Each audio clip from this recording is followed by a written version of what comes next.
సామెతల గ్రంథం 10వ అధ్యాయం 5వ వచనాన్ని ధ్యానం చేద్దాం.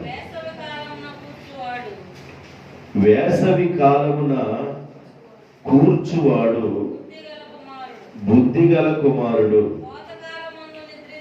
కోతకాలమున నిద్రపోయేవాడు సిగ్గుపరచు కుమారుడు. అందరూ నా వైపు చూడండి, అందరు ఈ మాట నాతో చెప్పండి. వేసవి కాలమున కూర్చువాడు బుద్ధిగల కుమారుడు, కోతకాలమున నిద్రించు కుమారుడు సిగ్గు తెచ్చువాడు. ఈ చదవబడిన వాక్య భాగంలో చాలా విషయాలు రాయబడున్నాయి, కానీ ఒక 3 విషయాలు చెప్తాను. వేసవి కాలమున కూర్చువాడు బుద్ధిగల కుమారుడు అనే మాట చెప్తాను. వేసవి కాలంలో చేయవలసిన కొన్ని పనులు ఉన్నాయి. దేవుని పిల్లలుగా ఉన్నవాడు కానివ్వండి, ఎవరన్నా కానివ్వండి, వేసవి కాలంలో చేయవలసిన పనులు కొన్ని ఉన్నాయి. కూర్చుకోవలసిన పనులు కొన్ని ఉన్నాయి. ఇవన్నీ చేసిన వాడు బుద్ధిగల కుమారుడు అని బైబిల్ చెబుతుంది. వేసవి కాలంలో ఏమి చేయాలి? కీర్తన గ్రంథము 32వ కీర్తన 4వ వచనం. 32వ కీర్తన 4వ వచనం.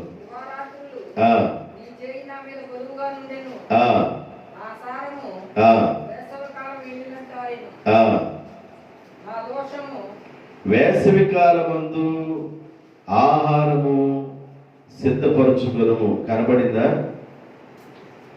సామెతల గ్రంథం 30వ అధ్యాయము 25వ వచనం చూడండి. లేదా లేదా సామెతల గ్రంథం 30 నేను అంది 30:25.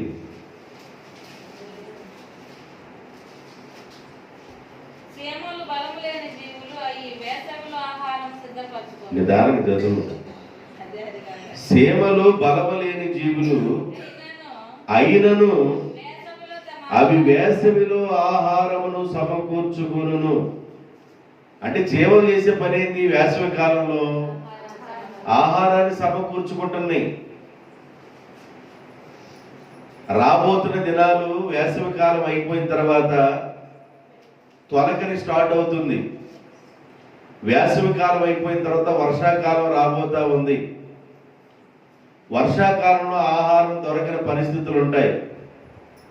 కనుక ఆహారం దొరకని పరిస్థితులు రాబోతున్నాయి. కనుక ఆహారం దొరికేటప్పుడే ఆహారాన్ని సమకూర్చుకోవాలని సేమలకు తెలుసు. సేమలు తన యొక్క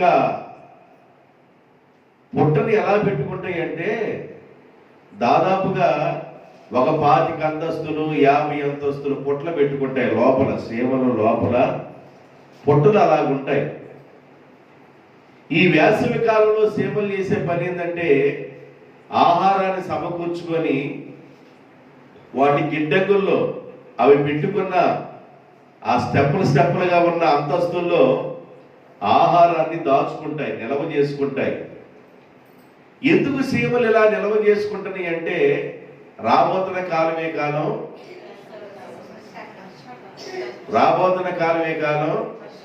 సీమలు పనిచేస్తున్న కాలమే కాలం, రాబోతున్న కాలమే కాలం వర్షాకాలం. వర్షాకాలంలో ఆహారం దొరకదు కనుక వేసవి కాలంలో ఆహారం దొరుకుతుంది కనుక వేసవి కాలంలోనే ఆహారాన్ని సమకూర్చుకోవాలనే ఆలోచనతో పనిచేస్తూ ఉంటాయి సీమలు. అయితే ఒక వేసవి కాలంలో ఆహారాన్ని సమకూర్చుకుని ఆహారం 2 సంవత్సరాలకి సరిపడ్డంత ఆహారం సమకూర్చుకుంటాయంట సేవలు. ఎన్ని సంవత్సరాలకి? 2 సంవత్సరాలకి సమకూర్చబడిన ఆహారాన్ని సమకూర్చుకుంటా ఉంటాయి సేవలు. సేవలకి బలము లేని జీవులైన అవి చాలా చిన్నవైన, అవి చాలా జ్ఞానంతో పనిచేస్తాయి.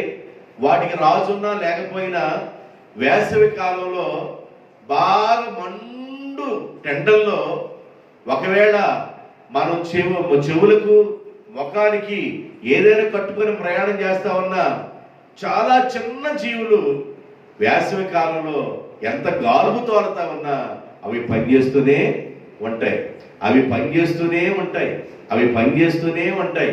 కారణం ఏంటంటే వాటికి రాజున్నా లేకపోయినా చెప్పేవాడున్నా లేకపోయినా మనము చేయవలసిన పనిది. ఆహారం సమకూర్చుకోవాలి. ఎంతవరకు సమకూర్చుకుంటాయంటే 2 సంవత్సరాలు సరిపోయినంత సమకూర్చుకుంటాయి. మనం ఏం చేస్తామంటే ఒక వారం రోజులు 10 రోజులు పనికి వెళ్ళిపోతే వారం వాళ్ళకి డాక్టర్ రావడం సరిపోతే దేవా 20 రోజులు దేవానికి స్తోత్రం చాలు ప్రభువా. ఈ నెలలో 10-15 రోజులు పని చేసుకుంటే ఇక ఈ డాక్రా గట్టెక్కిపోతుంది, వారాలు గట్టెక్కిపోతా ఉంటారు. ఇక ఏ బాధ లేదు, 15 రోజులకి రెస్ట్. దేవుని బిడ్డలారా, ఏదేమైనా కష్టపడేవాడు ఎప్పుడైనా ఆశీర్వాదం పొందుతూనే ఉంటాడు. కష్టపడి పనిచేసేవాడు ఎప్పుడు దీవెన పొందుతూనే ఉంటాడు. బైబిల్లో ఉన్న మాటలే నేను మీకు చూపిస్తాను, జాగ్రత్తగా వినండి. వేసవి కాలంలో ఆహారమును సమకూర్చుకునుట. ఇర్మియా గ్రంథం 40వ అధ్యాయము 10-12 వచనాలు. ఇర్మియా గ్రంథం 40వ అధ్యాయము 10-12.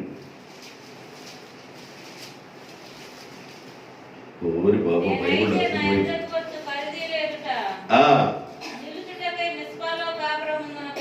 గాని వేసవి కాలపు ఫలమును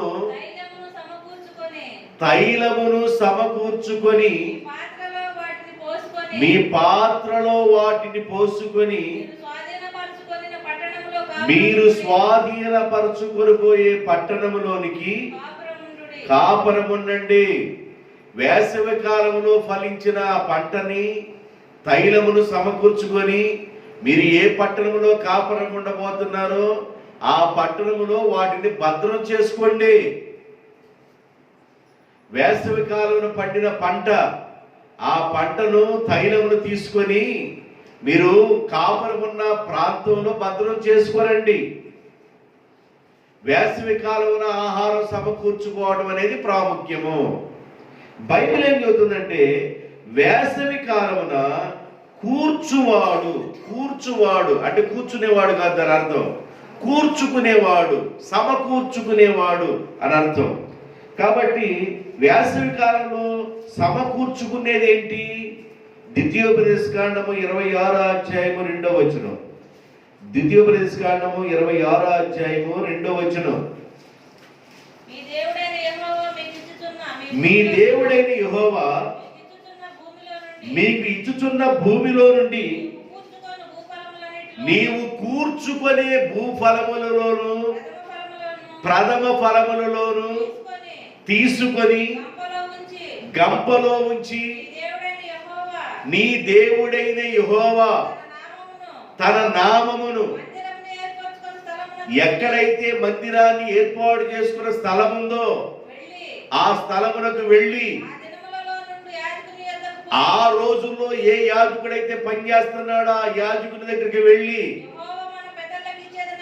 యెహోవా మన పితరులకు ఇచ్చేదనని ప్రమాణము చేసిన దేశమునకు నేను వచ్చి ఉన్న సంగతి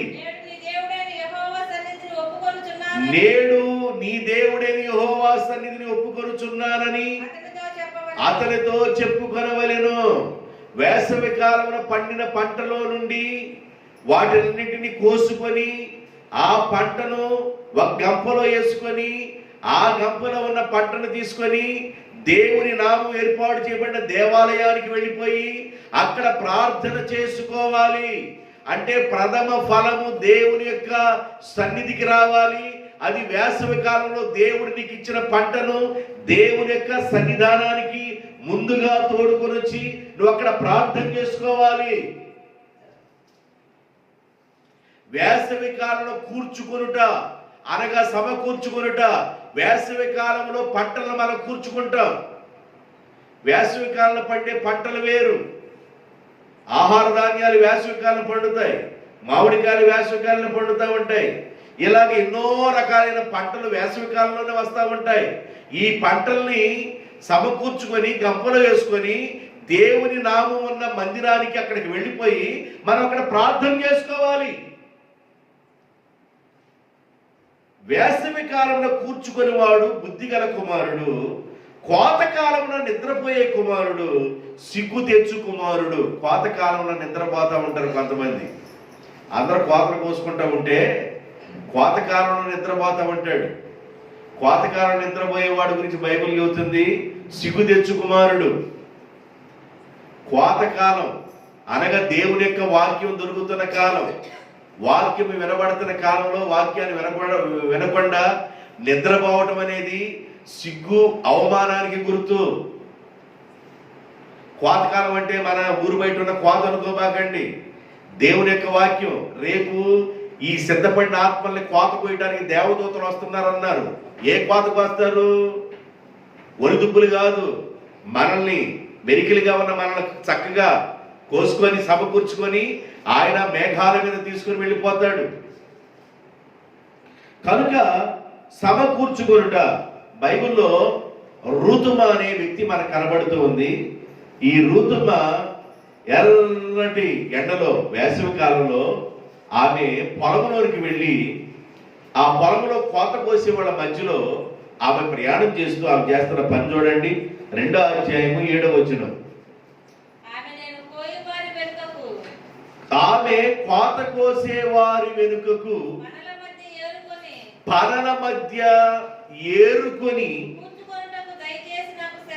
కూర్చుకొని ఏరుకొనుటకు దయచేయమని నాకు సెలవివ్వమని అడిగాను.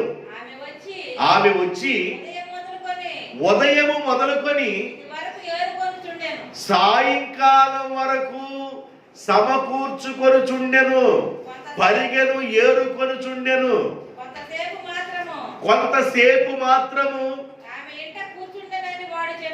ఆమె ఇంట కూర్చుండిద్ది. కొద్దిసేపు మాత్రమే ఇంట ఉండేది, కానీ ఆ తర్వాత పొలంలోకి వెళ్ళిపోయి ఆ పరిగె ఏరుకునే విషయంలో ఉదయం నుండి సాయంకాలం వరకు పరిగె ఏరుకుంటా ఉండిద్ది, పని చేసుకుంటుంది. కష్టపడి పని చేసుకునే వాడికి ఆశీర్వాదం ఉందని బైబిల్ స్పష్టంగా తెలియజేస్తుంది. సామెతల గ్రంథం 13వ అధ్యాయం 11వ వచనం. సామెతల గ్రంథం 13వ అధ్యాయము 11వ వచనం.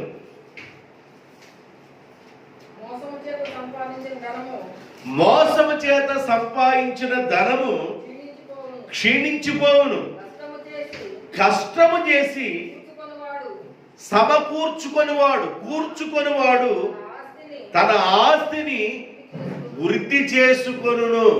నేను చెప్పే ప్రతి పాయింట్లో కూర్చుకొనుట అనే పాయింట్ వస్తుంది, అది గుర్తుపెట్టుకోండి.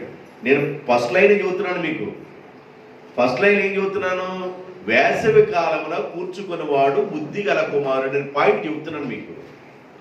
కోతకాలం నిద్రపోయేవాడు సిగ్గు తెచ్చేవాడు, ఆ పాయింట్ చెప్పటంలా. మొదటి పాయింట్ చెబుతున్నాను. వేసవి కాలంలో ఆహారాన్ని సమకూర్చుకోవాలి. ఏమేమి సమకూర్చుకోవాలో ఇక్కడ మీకు కొన్ని విషయాలు చెబుతున్నాను.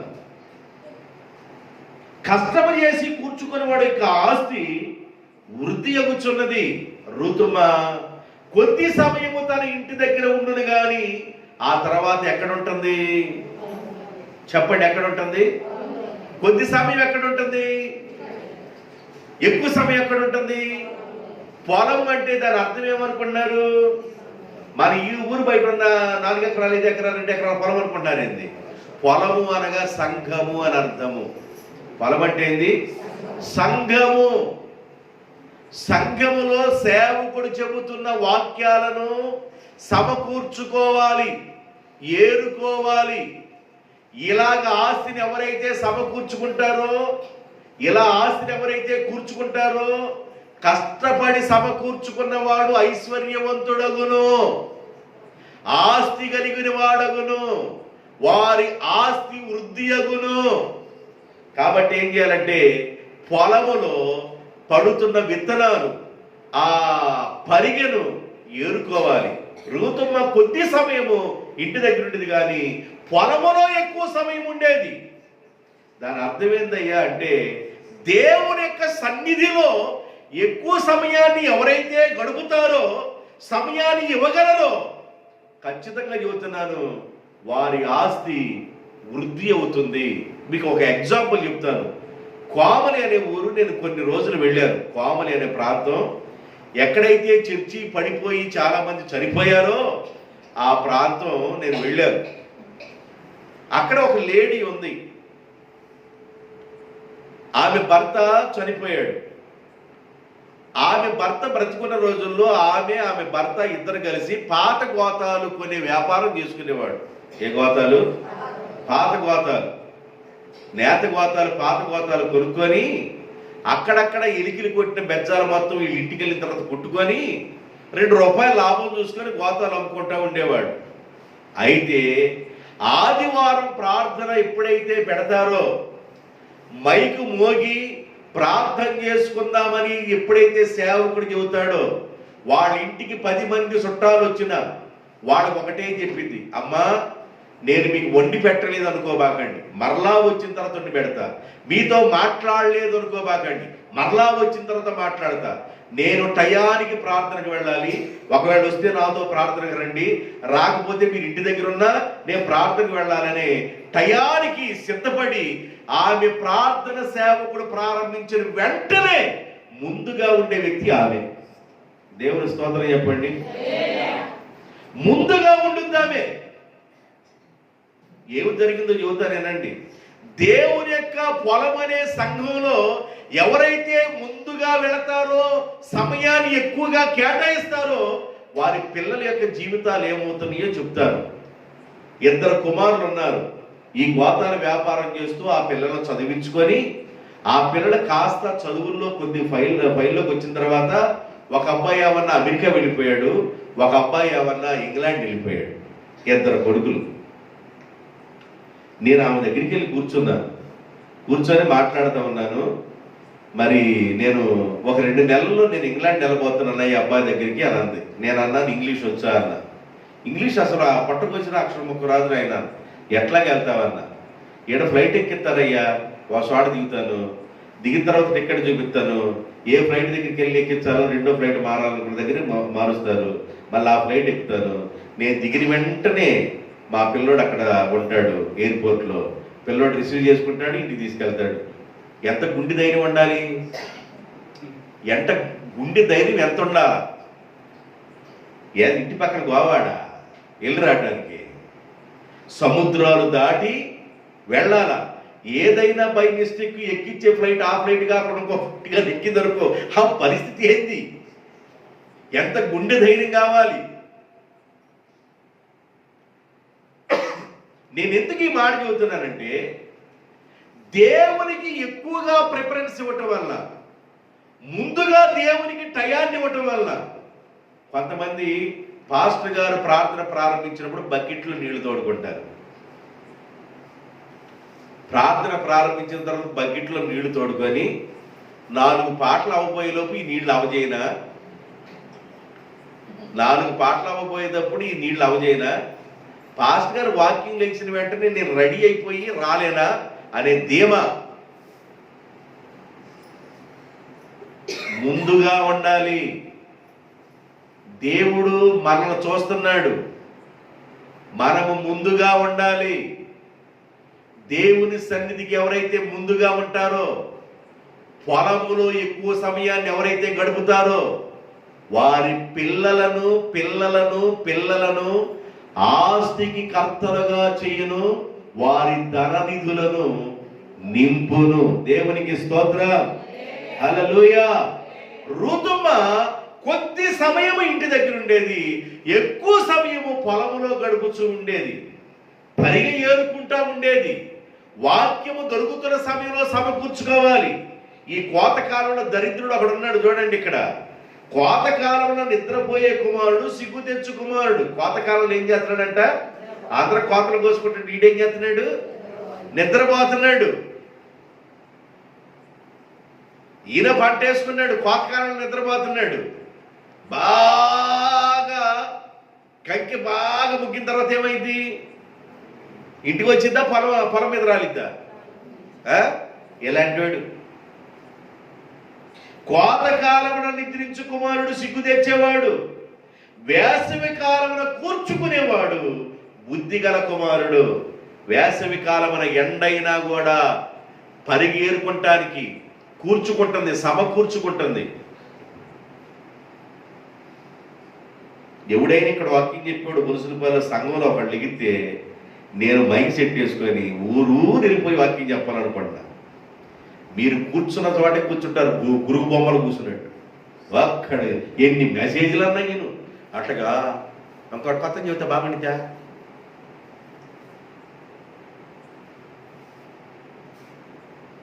చెప్పాలని బాగుంటుంటేగా, ఆ తీవ్రత ఉంటేగా. ఏడే కూర్చొని రెండమ్మ రెండమ్మ రెండమ్మ రాండి ఉత్సాహించి పాడుకుందాము, పాడుకొని ఆడుకొని ఆడుకుందాము. ఇదే భజన, ఇదే భజన. ఇది ఎన్ని మెసేజ్లు చెబుతున్నాం? దేవుని సువార్త అందించవలసిన ప్రాంతానికి వెళ్ళిపోయి సేవకుడు అందించడం కోసం చేతులెత్తి ప్రార్థన చేయాలి సంఘం. అది సంఘం అంటే.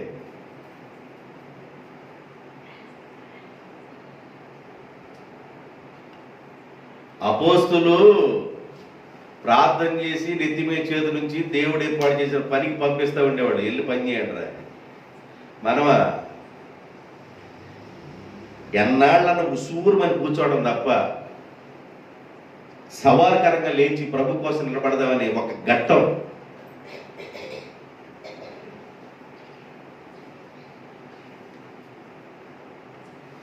ఋతుమ కష్టపడి పనిచేసే వ్యక్తి.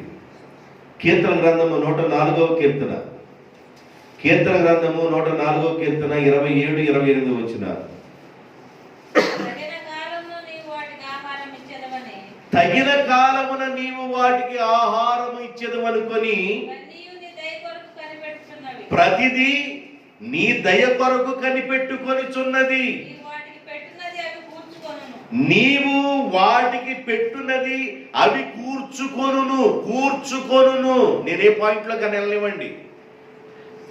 నీవు వాటికి పెట్టున్నది అవి కూర్చుకొనును. నీవు గుప్పిలి విప్పగా అవి మంచి వాటిని తిని తృప్తి పొందుచున్నది. నువ్వు ఎంతైతే ఆహారం పెడుతున్నావో దేవా, నేను వాటిని కూర్చుకుంటానయ్యా.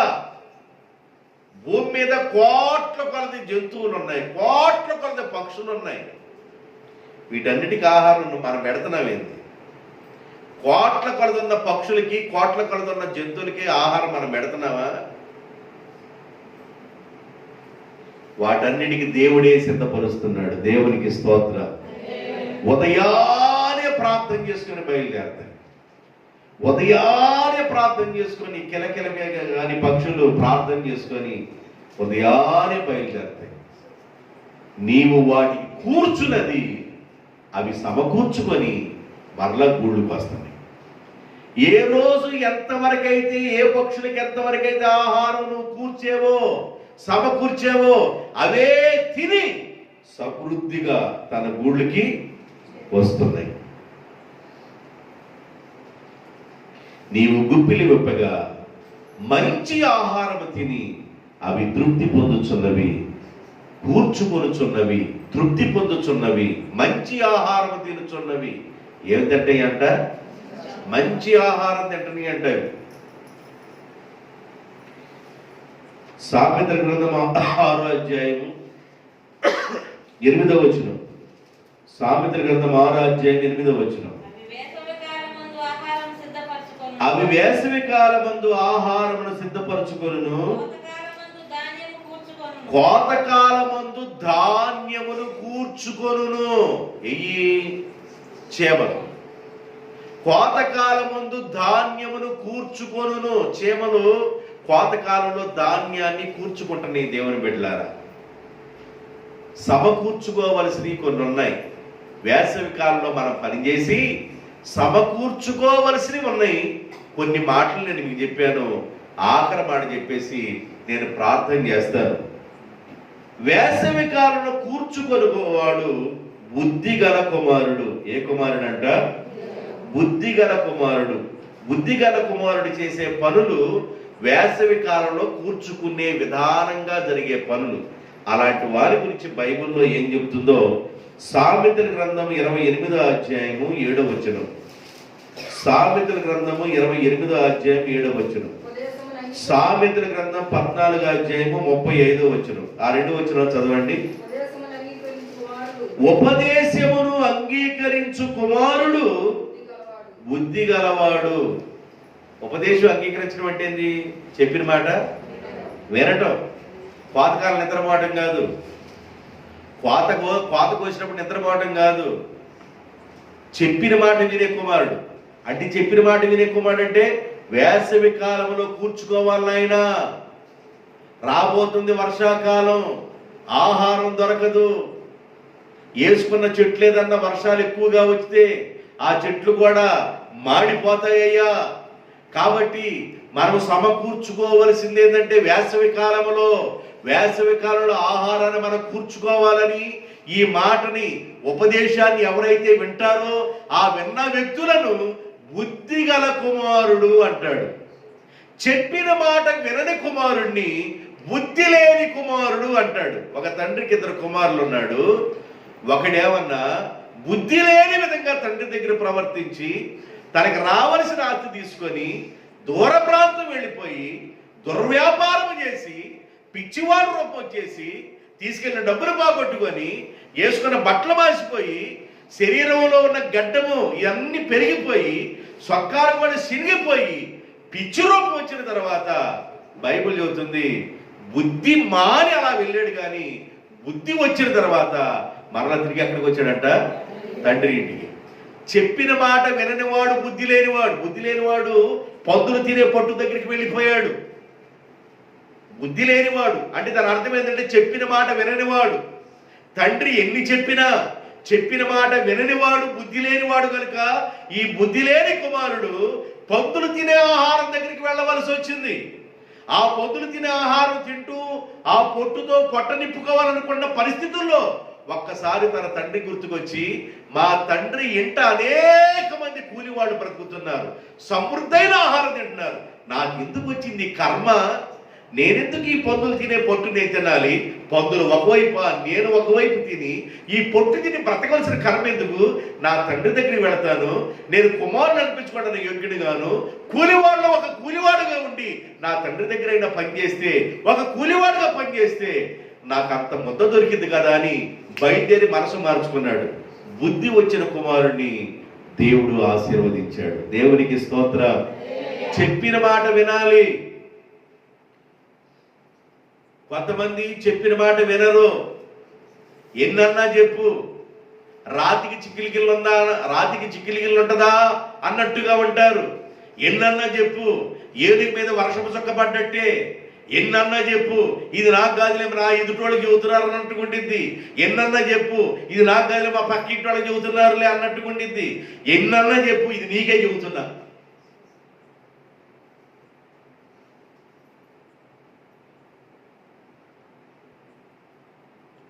కోతకాలంలో నిద్రపోయేవాడు దరిద్రుడు.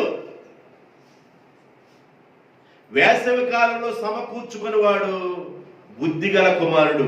బుద్ధిగల కుమారుడు దాని అర్థం ఏంటంటే ఉపదేశమును అంగీకరించువాడు. ఉపదేశమును అంగీకరించువాడు. సామెతల గ్రంథం 14:35. బుద్ధిగల సేవకుడు రాజులకు ఇష్టుడు. అవమానకరముగా నడుచువాని మీద రాజు కోపించును. రాజుకి ఇష్టంగా ఉండాలా? రాజు కోపించే విధంగా ఉండాలా?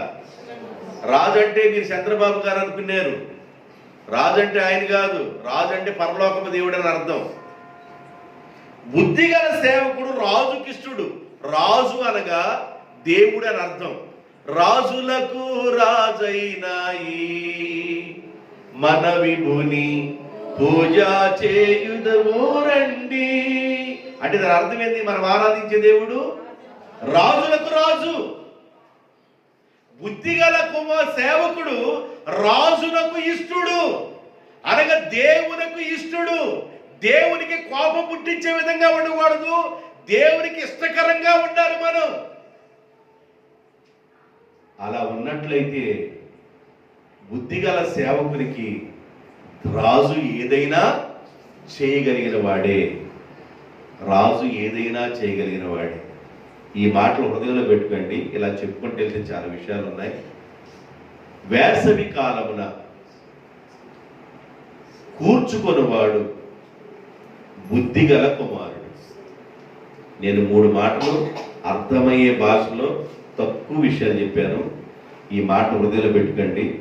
దేవుడు మిమ్ములను మీ కుటుంబాలను ఆశీర్వదించునుగాక. అందరూ తరలి వంచండి. చిన్న ప్రార్థన చేద్దాం. అందరూ తరలి వంచండి.